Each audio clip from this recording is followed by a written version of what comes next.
Hello students, this is your science teacher Shikha and science 4 के chapter 12 में आज हम पढ़ने वाले हैं द यूनिवर्स का चैप्टर, जिसमें सबसे पहले हम चैप्टर की एक्सप्लेनेशन पढ़ेंगे। उसके बाद हम चैप्टर की एक्सरसाइज को सॉल्व करेंगे, जिससे आपको कंप्लीट चैप्टर का कॉन्सेप्ट अच्छे से समझ में आ जाए।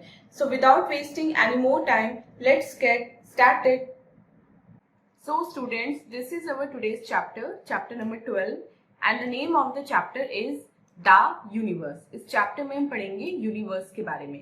तो चैप्टर एट ए ग्लैंस में देखते हैं आज हमें कौन कौन से टॉपिक पढ़ने हैं। Stars, planets, the moon, natural satellite, artificial satellites and the solar system. ये सारे टॉपिक आज हम अपने इस चैप्टर में कवर करेंगे।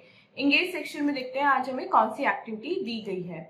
Circle the things you see in the sky. अब आपको उन थिंग्स पे सर्कल करना है जो आप स्काई में देखते हैं। तो चलिए student main chapter reading start करते हैं। जितने भी हमारे ऑब्जेक्ट्स हैं स्काई में, जैसे sun, stars, planets, moon, asteroid, comet, ये सब हेवनली बॉडीज हैं। अब स्काई जो है वो एक खाली जगह है, एक एम्प्टी स्पेस है। जितने भी वहाँ हेवनली बॉडीज हैं वो कहाँ पे रहती हैं? वो स्पेस में रहती हैं। और स्पेस जो है वो हमारा बहुत बड़ा है, मतलब उसको हम कैलकुलेट नहीं कर सकते कि हमारा जो स्पेस है वो कितना बड़ा है। बस ये हेवनली बॉडीज जो है वो हमारे स्पेस में रहती हैं। फर्स्ट हेवनली बॉडी के बारे में पढ़ते हैं, स्टार्स।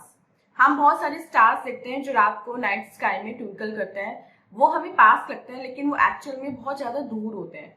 और जो स्टार्स है वो ह्यूज बॉल होती है बर्निंग गैसेस की, और जो गैसेस होती है स्टार में वो बहुत ज्यादा अमाउंट में हीट एंड लाइट प्रोड्यूस करती हैं।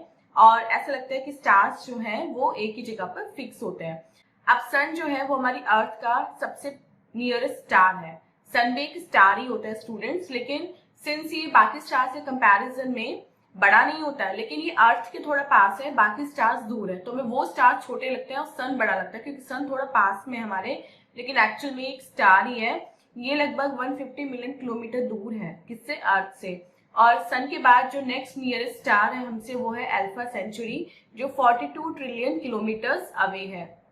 और सन इसलिए बड़ा लगता है दूसरे स्टार के कंपैरिजन में, जैसे मैंने आपको बताया, क्योंकि ये थोड़ा अर्थ के क्लोज है, बाकी सब स्टार्स डिस्टेंस वाइज बहुत ज्यादा दूर है। नेक्स्ट टॉपिक पढ़ते हैं प्लैनेट। अब प्लैनेट जो है वो स्टार से बहुत डिफरेंट होता है। स्टार्स की अपनी लाइट होती है जबकि प्लैनेट्स की अपनी लाइट नहीं होती। ये सन की लाइट से रिफ्लेक्ट करते हैं और ये सन के चारों तरफ मूव करते हैं फिक्स्ड ऑर्बिट में। ऐसे अर्थ भी एक प्लैनेट है जो सन के चारों ओर घूमती है। विदाउट द सन, अब सन के बिना हमारी अर्थ क्या हो जाएगी? बहुत ज्यादा डार्क हो जाएगी, बहुत ज्यादा कोल्ड हो जाएगी और कोई भी लाइफ यहाँ पे एग्जिस्ट नहीं कर पाएगी। नेक्स्ट टॉपिक पढ़ते हैं, द मून, नेचुरल सैटेलाइट। वो ऑब्जेक्ट जो किसी भी प्लैनेट के चारों ओर मूव करता है उसको बोलते हैं उसका सैटेलाइट। और हमारी अर्थ का एक नेचुरल सैटेलाइट है मून। मून हमारी अर्थ के चारों ओर अपने फिक्स्ड ऑर्बिट में घूमता है।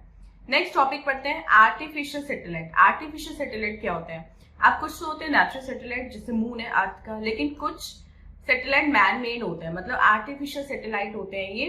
इनको स्पेस में रखा जाता है रॉकेट लॉन्चर के थ्रू और ये अर्थ के चारों ओर घूमते हैं।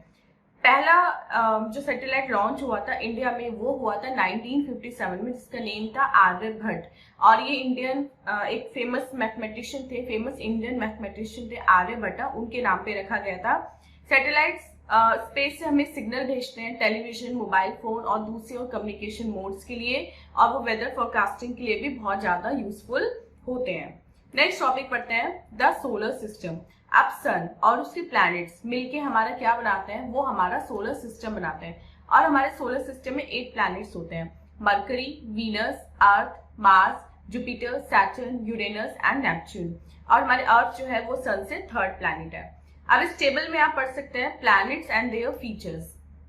जैसे मरकरी जो है वो स्मॉलेस्ट प्लैनेट है और उसका साइज जो है वो मून के साइज की तरह है, और डे बहुत हॉट होता है, नाइट्स बहुत कोल्ड होती हैं।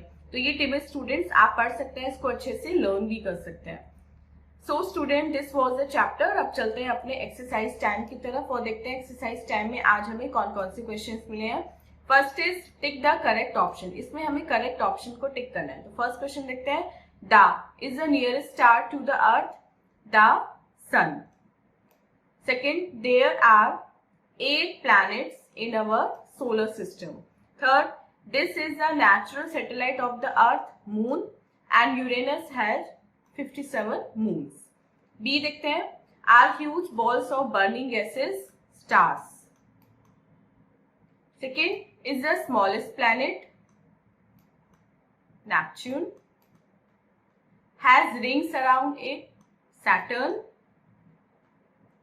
Is called morning star or evening star, Venus.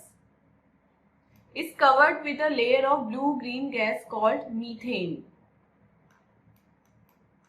Jupiter. C देखते हैं, a planet is different from a star. Yes, true. Second, Venus is the fastest spinning planet. False. Third, moon is uneven and has deep holes. Yes, true. Artificial satellites are used for weather forecasting. Yes, true. And fifth, crust is the hottest part of the earth. False.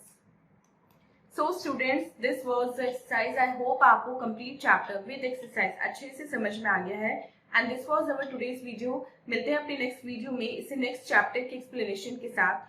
Till then, आप अपना बहुत बहुत ध्यान रखिएगा and bye bye.